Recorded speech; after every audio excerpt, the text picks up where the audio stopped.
sọ ẹ wá wò wá gbogbo ènìyàn ẹ wá wá wá Ògbómọ̀ṣọ́ ẹ wá wò wá gbogbo ènìyàn ẹ wá wá wá àtẹ̀wé àdàgbà wá wá wá Ògbómọ̀ṣọ́ ẹ wá wò wá gbogbo ènìyàn ẹ wá wá.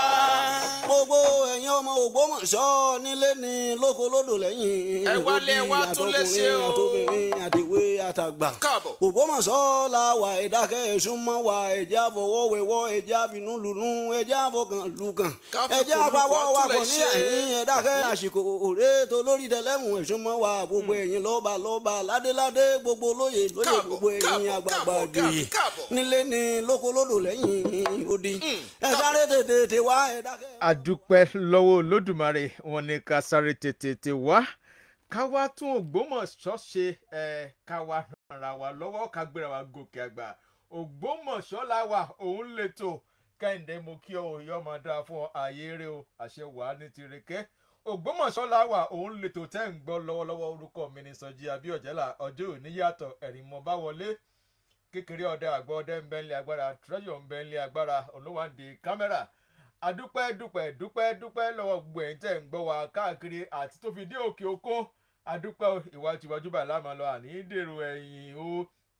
Akọ́gun tí gbogbo lè Ògbómọ̀ṣọ́ AVM JB Adigun retired akọ́gun tí gbogbo lè Ògbómọ̀ṣọ́ ààrẹ fún odidi káàkiri àgbáyé mo dúpẹ́ o ọ̀rẹ́ bá mi Mègídánù àwọn ni agbátẹrù fún ètò yìí wọ́n gbowó kalẹ̀ wọ́n ní àmọ́ fọ́nrí ògo Ògbómọ̀ṣọ́ káàkiri àgbáyé àwọn náà ní aláṣẹ Àyọ̀ká foundation mo kí yín o ọkọ mọ́ mi ẹlẹ́ yèyé akọ́gun ẹ ṣeun o àdúpẹ́ àtìlẹ́ àtọ̀nà wa àní dìbàjẹ́ àní pẹ́yẹkẹ́ àní rà àní bu níbì kankan a máa dán gbẹrẹgbẹrẹ ní bí ẹ máa nù sùn mo kí èèyàn tèmi ASK Àrẹ̀mọ Olúṣẹ́gun Kútì yẹn kúkúrú tí pẹ̀ntó gò ránṣẹ́ oníṣòkòtò pépé ìṣẹ̀lẹ̀wọ̀ ẹ̀tùrí ẹ̀ríẹ́ ẹ ṣeun o láti kó fétò inú ẹ̀yin ará Ògbómọ̀ṣọ́ ẹ̀yin ọmọ Ògbómọ̀ṣọ́ fún bíi ọ̀sẹ̀ mẹ́ta àkórí kan wà tí wọ́n máa ń gbéyàwó jẹ́nsọ́ lóyìnbó mo pè ní Ògbómọ̀ṣọ́ people with a business mindset ọjọ́ òní yàtọ̀ gidi gan ni kí tó kán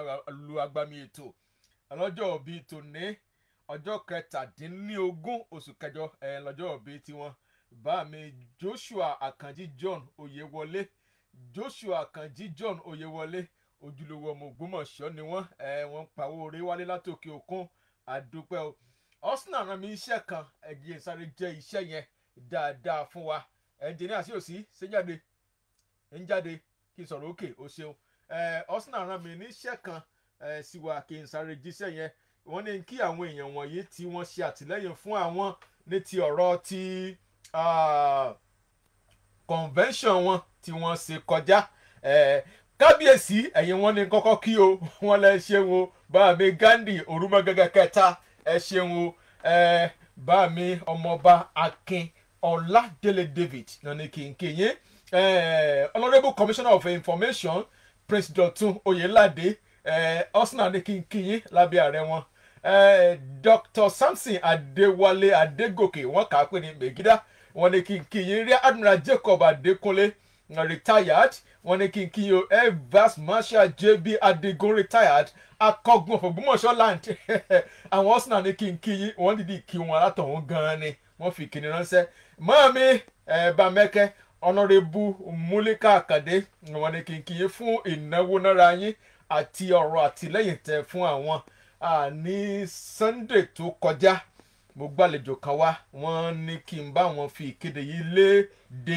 ìkéde tó wá pẹ̀lú owó sí ni àdúpẹ́ Dilex Communication and Electronics Tech Limited Dilex Communication and Electronic Tech Limited tó wà ní Eternal Hall níbi tí a mọ̀ sílé epo Akálà tẹ́lẹ̀ ní opposite Zenith Bank ní Starlight l'Ógbómọ̀ṣọ́ wọ́n ní kí n sọ fún wa wípé tí a bá fẹ́ ṣe ètò ààbò security nípa ti ọ̀nà ìmọ̀ ẹ̀rọ bóyá a fẹ́ fi security sí ara ọkọ̀ wa ara machine wa car tracking a fẹ́ ṣe bike tracking a fẹ́ ṣe tó sì jẹ́ wípé tracking yìí kì í ṣe pé a kàn dá wa dá àwọn ní àwọn ẹ̀ṣọ́ ojú alákànfin sọrí tìjọba tí ń ṣe pẹ̀lú wọn tó bá wa tọpinpin bóyá ẹnìkan jí machine wa gbé àbójú ọkọ̀ wa gbé kì í ṣe wípé wọ́n dá yẹn dá pẹ̀lú tracker táwọn ń ṣe wọ́n bá yín wà débi tí ọkọ̀ bá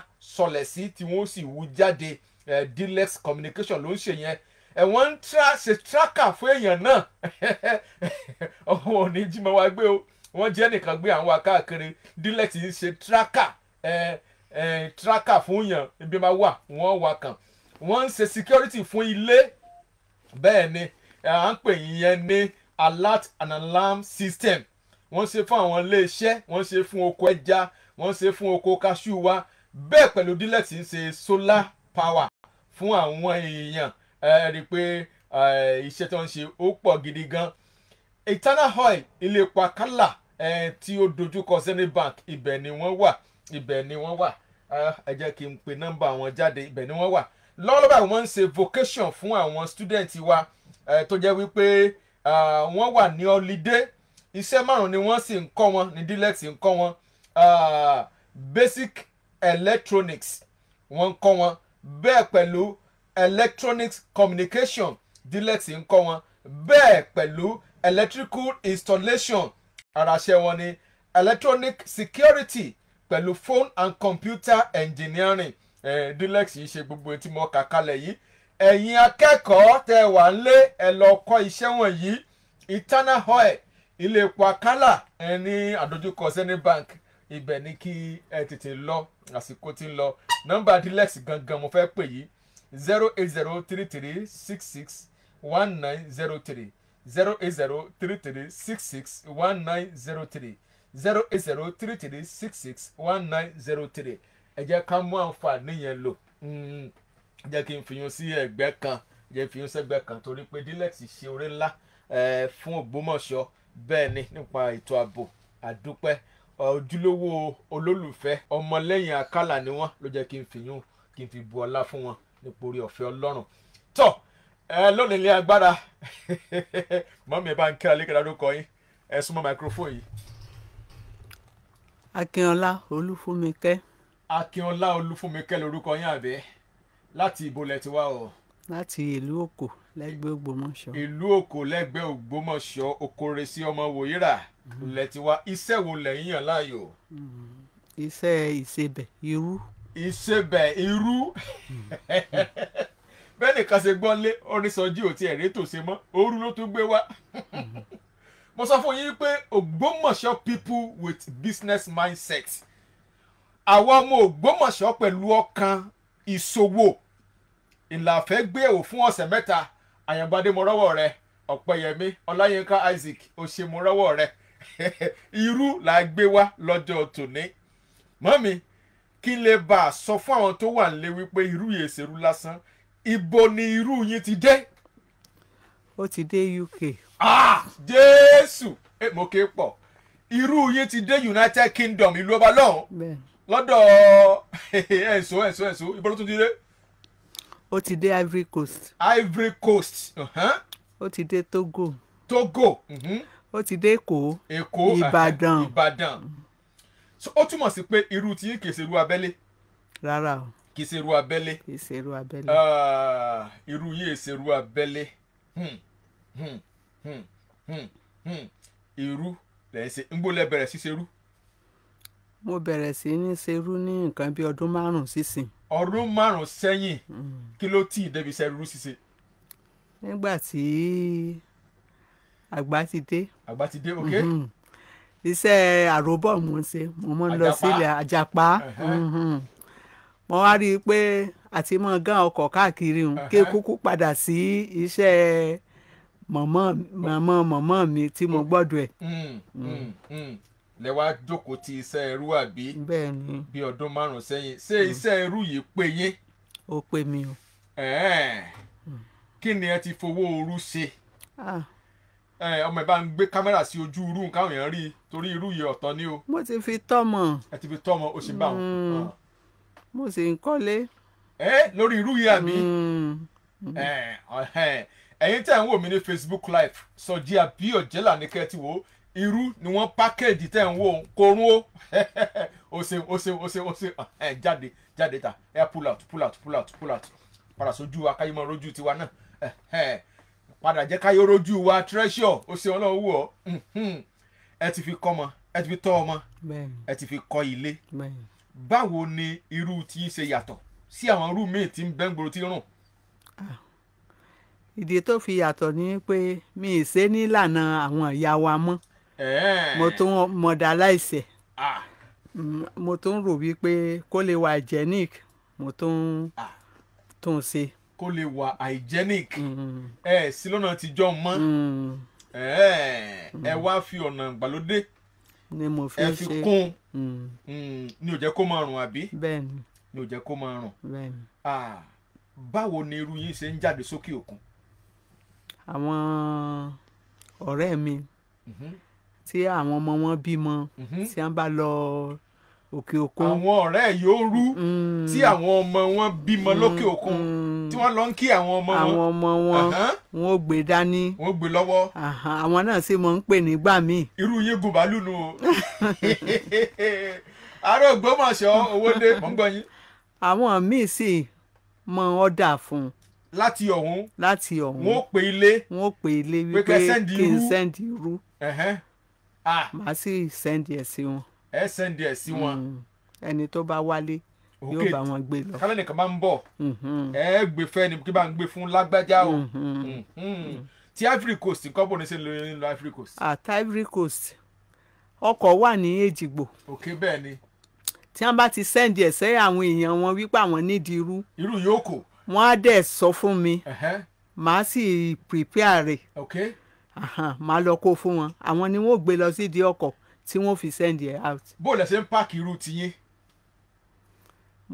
iye owó rẹ̀ àbí. bó o lẹ ṣe ń páàkì ẹ̀ tí o ṣe ń dìléwé ni àbẹ́ǹdì lọ́ra. rárá o àbẹ́ǹdì ní ké. mo máa ń páàkì ẹ̀ sínú ike. ike ni ike rẹ̀ ní. ṣùgbọ́n àwọn kan. ẹ̀yin tẹ́ wá lé ike rẹ̀ mo gbé lọ́wọ́ yìí o ẹ lọ wò ó ní Facebook live mi sọ ó ṣe ọmọdé ó ti mọ sẹ́ gan ó ṣe ọyá jáde àdúpẹ́ mo sọ pé àṣẹ sticker tá a mọ̀ lẹ̀ mọ́ báyìí torí irú yìí ń lọ supermarket níjẹ̀wá wọ́n pè mí láti North America àwọn sna wípé àwọn ò rí irú wa mo ní irú wa ń kọjá kó Olúgbòmọ̀ṣọ́ so African store lọ́dọ̀ wọn irú wa ń lọ ọbẹ̀ torí pé kábíyèsí ní pé bàbá ṣe máa mú wọlé ní ká máa ṣètò bóun ni irú yín sí lọ Ivory Coast mò ń gbọ́ yín. bírú mi ṣe ń lọ Ivory Coast tí wọ́n bá ọ̀dà àwọn èèyàn wọn àwọn èèyàn wọn tí wọ́n wà ní àràǹdì wa táwọn náà ń jẹ torí mọ̀mọ́ ń tà fún gbogbo àwọn àdúgbò náà ara wàsó ara 50 naira ara 100 naira mò ń tà wọ́n wá rí wípé ó dáa níròyìn fi bá wọn so ní wọ́n fi àwọn ìyẹn náà sì ń wálé táwọn náà ń jẹ tí wọ́n bá ti jẹ wọn ó tó ń rà lọ sọ́hùn wọ́n rà lọ sọ́hùn so tó bá ti tán tí wọ́n bá ti jẹ tán wọ́n ó sẹ́ndì owó sí àwọn èèyàn wọn so wọ́n wà tó ń bá wọn ọ̀dọ̀ omi. ṣé irú tẹ̀ ń ta yìí ṣé àwọn tí ń jẹ́ nìkan nínú àlọ́wọ́ yín pàápàá àwọn tí ń gbé lẹ́kọ̀ọ́ tí ń gbà lókè òkun. kì í ṣàwọn tó ń jẹ́ nìkan àwọn tí wọ́n tó ń tà tó jẹ́ pé wọ́n ń ra ike ọ̀dà náà wà. ẹ̀ ń kó ní ike ọ̀dà. ní ńlá so wọ́n ń gbé lọ tí wọ́n ń lọ tà. tí wọ́n lọ tún rúta lókè òkun tí wọ́n ń tà ní Ivory Coast. bẹ́ẹ̀ ni irú Ògbómọ̀ṣọ́. bẹ́ẹ̀ ni wọ́n ń gbé láti ilẹ̀ wa wọ́n lọ ń tà ní Ivory Coast wọ́n tún ń tà lọ́hùn jíjẹ nìkan kọ́. bẹ́ẹ̀ ni. ṣé iṣẹ́ yóò ti ẹ jẹ́ kí àwọn èèyàn mi Ọládòyìn Àjàlá Adédòkun mo kí yẹn ṣe wọn ọ̀nà Ọlápọ̀ Fúnmilọ́lá Fọlọ́runṣọ́ ẹ ṣe wọn àjọ wà lórí ètò ní Facebook live ẹ ṣe wọn ẹ ṣe mo kí yín gan ni ẹ ṣe mo kí yín ṣé iṣẹ́ yóò tì yín lójú. rárá o. iṣẹ́ tí mo máa ń rún mọ́ ni. kò tì mí lójú rárá. kò tì yín lójú. rárá kò tì mí lójú. mo gbọ́ pé ńgbà tẹ́ bẹ̀rẹ̀ iṣẹ́ ẹ ti fi ìpìlẹ̀ lélẹ̀ lórí ọ̀rọ̀ irú. bẹ́ẹ̀ ni. ìmọ̀ràn wọlé fún àwọn ọ̀dọ́ wa nísìn tí wọ́n ta ní iṣẹ́ ajé òsì ìyá àgbà wọ́n sì jókòó ti iṣẹ́ ẹrú wọ́n sì ń jáde irú wọn ń jáde kúrò l'Ógbómọ̀ṣọ́ lọ sí òkè òkun kí ni ẹ fẹ́ sọ fáwọn ọ̀dọ́ wa. àwọn ọ̀dọ́ wa tí mo fẹ́ gbà wọ́n nímọ̀ràn kí wọ́n mọ̀ jókòó sí wípé ó dìgbà táwọn bá rí iṣẹ́ ìjọba iṣẹ́ oṣù àwọn iṣẹ́ wà tí wọ́n lè ṣe bí irú iṣẹ́ ẹrú yìí náà wọ́n lè ṣe. sáwọn yẹn ń kọ́. wọ́n lè ṣe ju àwa yìí lọ. tó gbọ́ àwọn tó kàwé díẹ̀ kún.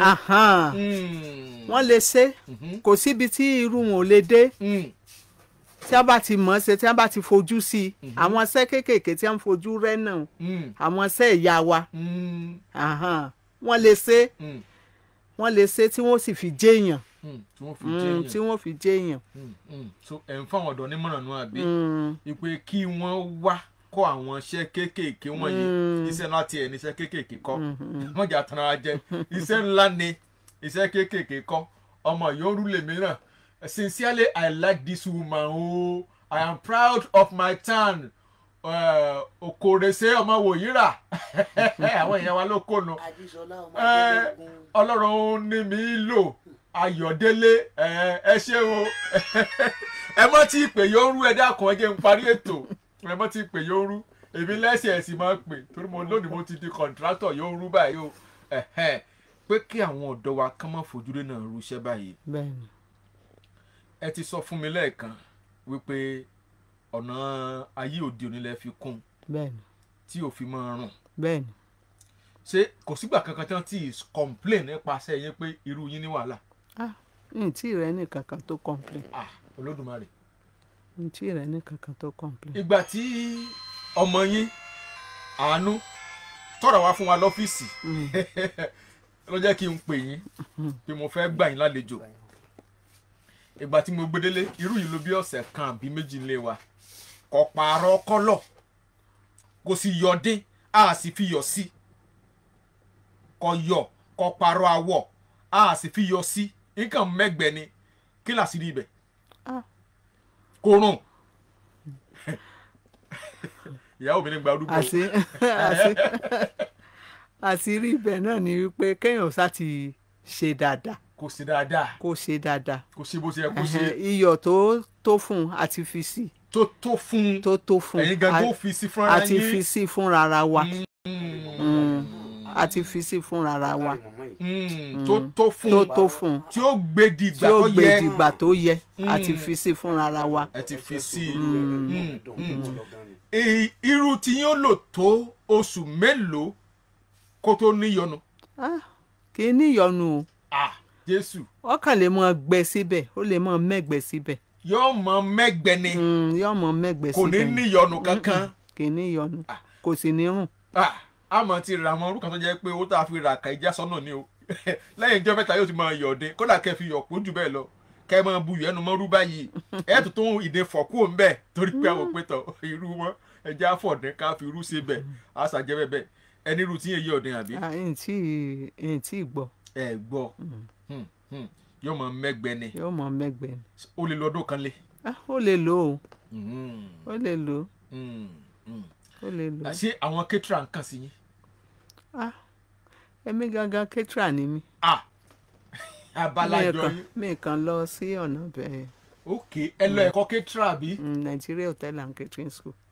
níbo. Federal Ministry of Commerce Ìkòròdú road. ẹ dákun sọ̀rọ̀ òkè. Ìkòròdú road. ibo lẹ ti kẹ́kọ̀ọ́ catering. ní Fàdèyí Ìkòròdú road. kí ló kọ school yẹn. Nigeria Hotel and Catering School. ẹ tó mú.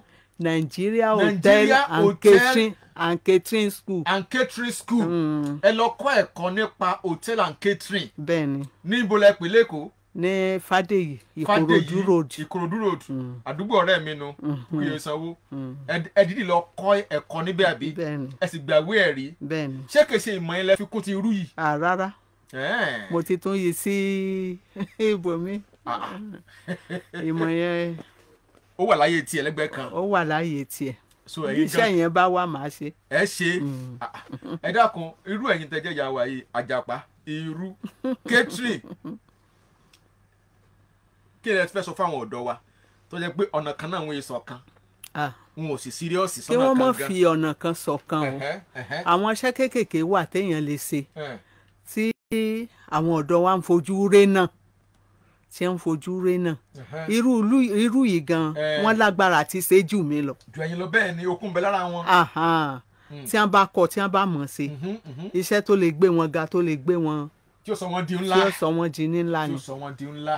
tí wọ́n bá kọ́ tí wọ́n bá mọ̀ ṣe. nípa àṣẹ Olódùmarè gbogbo tá à ń ṣe pátápátá òní kábíyèsí wa tí wọ́n ń rí tí wọ́n ń wò kábíyèsí Ghandi Afọlábí Ọláoyè kò sí nǹkan kan tá a ṣe lórí ètò yìí torí pé ẹni tó jẹ́ ọ̀rẹ́ mi nú wọn òun lẹni tó gbé owó kalẹ̀ fún ètò yìí gbogbo nǹkan tá a bá sì ń ṣe pátápátá bí wọn wò ó báyìí wọn ò wò lẹ́yìn rẹ̀ pẹ̀lú àṣẹ Ọlọ́run ẹ gbé àwọn ìbò lálejò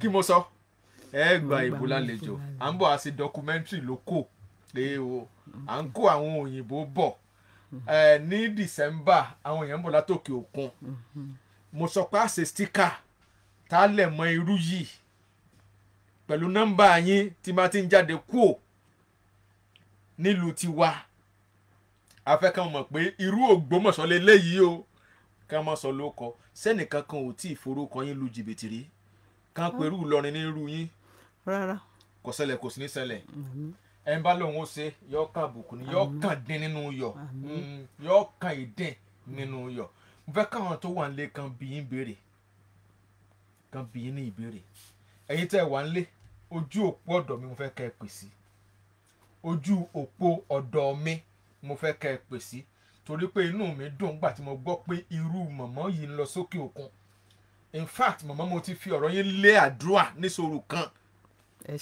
bẹ́ẹ̀ ni ńgbèyàn ṣerú tí ń kọ́lé tí ń tọ́ ọmọ ńgbèyàn ṣerú tí irú rẹ̀ sì ń lọ sí òkè òkun tí ń kó káàkiri ẹnìkan sì ń ta tó wẹ́ẹ̀nù ayé ò sì dá mọ́ hello bá mi ẹ mọ̀ pé ètò ẹ ṣeun orúkọ yín o adékìgbé ẹ ṣeun adúpẹ́ màmá tẹ́ ẹ gbé wá o. ẹ ṣeun bá mi o. ẹ mọ̀ pé òwe john wá ti yí padà nísìnyí. pé kí ni. wọ́n ní ọkọ̀ jẹ́ onírú kó tó fẹ́ bébà. ẹ rí i pé ó ti kọjá bá nísìnyí. bẹ́ẹ̀ ni o. adúpẹ́ ètò náà o. ẹ ṣeun bá mi mo dúpẹ́. Ọlọ́run ní bọ̀pọ̀lọ yín jẹ́. àmín o àmín. owó náà ṣe kò ní kíbàjẹ́. àmín. mo wá dúpẹ́ fún ẹni tí ń ṣe agbátẹrù àtàtọ́kùn ètò yìí. ẹ ṣeun. ó ń rú fún àwọn nǹkan tá a fojú kò dá tó ń fún ọrọ̀ ajé wa rú gẹ́gẹ́ tó ń gbé jáde. Ọlọ́run máa tẹ̀yìn náà lẹ́yìn o. àmín ẹ ṣeun. akọgun Ògbómọ̀ṣọ́ Ọlọ́run ó tì lẹ́yìn. ẹ ṣeun bá mi ẹ ṣeun. màmá gbogbo tẹ́ ẹ fi owó ń ṣe kò ní bíbàjẹ́. àmín. a tún fẹ́ tí wọ́n bá ní wú àwọn nǹkan tó lè mú owó wá tá a fojú rí bàbá yìí ẹ máa bá ní wú sókè Olúwo sì máa tì yín lẹ́yìn o. àmín ẹ ṣeun bá irú mi. náà bóyá bẹ́ẹ̀ àwa tá a bá rí táyà báyìí bóyá wà náà lè wá kọ́ lọ́wọ́. ẹ wá kọ bá mi èmi gánbó àkọrù Olódùmarè mo fẹ́ràn ojú kan mi lọ forí jì mí. hello. my brother well done. ẹ ṣe mọ́ mi Fẹ̀yìntọ́lá. ẹ ṣeun o. Olúwa máa tẹ̀ra pẹ̀lú yín o. àmín o. ẹ ṣeun. mọ́mí wa. yes ma. irú yín ti làgbáyé já. ó ti làgbáyé já irú. ó ti làgbáyé já. bẹ́ẹ̀ ni. Olúwa máa tẹ̀yìn síwájú. àmín. Mrs. Fẹ̀yìntọ́lá ló ń sọ̀rọ̀ láti blind center. Ifá ètò tá a ṣe ṣọ́ọ̀ṣì lénìí ni ẹ̀ka wá nǹkan tá a fi kúnṣẹ́. ẹ̀yin ọ̀dọ́ iṣẹ́ pọ̀ Nàìjíríà. iṣẹ́ pọ̀ sẹ́ iṣẹ́ pọ̀. iṣẹ́ pọ̀ rẹ́bẹ́tẹ́ ní ọ̀pọ̀lọpọ̀ túbọ̀ first class protein dẹ̀ ní irú. first class protein ni. ẹ ṣeun wọn bẹ. Olúwo ràn yín lọ́wọ́. ẹ ṣeun o. hello. ìlú la àgbáyé já. ìlú ṣe bẹ̀ gidi. ìlú la àgbáyé já ìlú ṣe bẹ̀ gidi. ọmọ ẹ kú iṣẹ́ o. ọmọ ẹ kú iṣẹ́. òní rẹ̀ ẹ̀yin lórúkọ. ọmọ James ọ̀gá akọrin. àmín o. ẹ ṣeun. ìlú la àgbáyé já. ẹ ṣeun o. Jésù ṣe o. àdúpẹ́. ẹ jẹ́ ká káwọn ọmọ kéékèèké náà àtàwọn ọ̀dọ́ wa ẹ fà wọ́n mọ́ra. wọ́n mọ̀ pé tẹ́ bá fa àwọn ọ̀dọ́ mọ́ra tẹ́ bá fàyàn mẹ́wàá mọ́ra I'm sure pé èèyàn méjì ó ṣe iṣẹ́ yìí. ẹ dákun jẹ́ sáré gbé ìpè yìí. hello. hello ẹ̀ka lẹ́mbẹ̀ yẹn o. ASK Àrẹ̀mú Olúṣẹ́gun Kútì. èmi nìyẹn o. èèyàn kúkúrú tí pẹ́tọ́gùn ránṣẹ́. ẹ ṣeun. oníṣòkòtò péńpé ti ṣẹlẹ́wọ̀ ẹ̀tù rí ẹrí ẹ. ẹ ṣeun adúgbò. alágbẹ̀dẹ sálẹ̀ ọ̀rọ̀ bá mẹ́kẹ́. ẹ ṣeun. àti gbogbo àwọn aráalé o. ayọ̀lá máa wá. ẹ ṣeun. Akóso rẹ̀ ni. Ẹ ṣeun. Akínyìn o ẹ̀kọ́ àbùsórí ètò wa o. Ẹ ṣe yóò rú rẹ o irú àgbáyé irú Ògbómọ̀ṣọ́. Àdúgbẹ́ ẹ ṣe gan-an àdúgbẹ́. Akọ́gun ọ̀nàkàkí gbogbo yín o. Ṣé ń gbẹ̀yìn ara lé? JB Adigun retired. Chief Doctor. Bẹ́ẹ̀ ni. Chairman and founder of Ayoka Foundation. Yes, sir. Olùdásílẹ̀ Ayoka Foundation ọ̀nàkàkí gbogbo yín o. Ẹ ṣeun adúpẹ́. Ẹ ṣeun àkóòsì ni náà. Ẹ ṣeun o. Màmá lágbára náà a ti tún máa sọ̀rọ̀ lẹ́yìn. Lẹ́yìn ètò ṣe ń gbọ́. Àwọn tó lè gbọ́mọ̀ sọ ní sọ̀rọ̀ wọn. Ẹ ṣé o. Ẹ ṣé. Ṣé gbọ́ wọ́n ní ẹ fọkànbalẹ̀ PRO odidi èrú. A tún lo àkókò yìí láti sọ fún gbogbo àwọn tí wọ́n ní àwọn iṣẹ́ tó dáa báyìí náà lọ́wọ́. Gẹ́gẹ́ bí kábíyèsí ṣe ń lọ káàkiri ìlú Ògbómọ̀ṣọ́ ó máa yàtọ̀ ní ìsìn. Gbogbo àwọn tí ò ní iṣẹ́ lọ́wọ́ kálukú wọn kán múra. Kán múra báyìí. Wọ́n ní iṣẹ́ lọ́wọ́ agbára Ọlọ́run. Because iṣẹ́ ti ń lọ ní rẹpẹ́ wu. Chairman wa àwọn ni chairman job creation àti empowerment committee bẹ́ẹ̀ ni ti gbogbo ìlú Ògbómọ̀ṣọ́ lápapọ̀ so interest and wọ́n ní ṣe pẹ̀lú gbogbo àdáṣẹ́ sílẹ̀ àgbàṣẹ́ ni o àwọn èèyàn wáṣẹ́ ni o káàkiri so iṣẹ́ tún bẹ̀rẹ̀ nìyẹn iṣẹ́ bẹ̀rẹ̀ nù o ní iṣẹ́ kan àbí òmíràn tí wọ́n ń ṣe lọ́wọ́ ká máa gbáradì a máa ṣe collaboration a máa ṣe ìfọwọ́sowọ́pọ̀. Bẹ́ẹ̀ni. Agbára Ọlọ́run àjẹjẹ kí ó ṣe é ṣe fún wa. Ẹ ṣé mo dúpẹ́ OSK. Ẹ ṣé àáfàá sọ̀rọ̀ òjókù ó ní bọ́lọ̀ ń sẹ́rí o. Ẹ ṣeun. Thank you very much. Ẹ ṣeun o. Olóòtú mi nu àdúpẹ́ ẹ ṣeun. Ẹ jẹ́ kí n gba ìpè kan sí i. Ẹ rí wípé mo sọ pé n tà ń ṣe kábíyèsí ń tẹ̀lé wa. Kẹ́lí mọ̀ pé ó kù ní ojú lásán. Mọ́mí olóko ẹ bá mi kí wọn o olórí wọn wá sínú ètò ọ̀dọ̀ àwọn jò ní ẹ bá ń kí wọn wọn gbìyànjú gan ni tọ ẹ̀yin ará ilé ẹ jẹ́ n gba ìpè kan sí kí n tó máa lọ wọ́n ṣe rú lé wa wọ́n ṣe rú lé àwọn kékeré ọdẹ náà òun náà ṣe rú ọmọ yóò rú Oyèdélé Raphael Ajíṣọlá wọ́n ní great job ìpè tó kẹ́yìn nìyí. Hello ẹ ǹlẹ́ o orúkọ yín o. Bí ọ̀jẹ́ là àdúrà yóò gbà o. Àṣẹ wá. Nǹkan yóò ní bàjẹ́ o. Àṣẹ o. Inú wádùn bẹ́ẹ̀ ṣe ń sọ̀rọ̀ olú. Irú ni irú dowó. Ebi gbogbo ìgbà ní àwọn bàbá wa tí wọ́n tàtàn fáì ní ìṣèlú gbogbo. Ẹ ṣe o. Bóò la fi ṣe fẹ́ ṣe. Àbí ìjà kọ́ ní ṣe rú ni.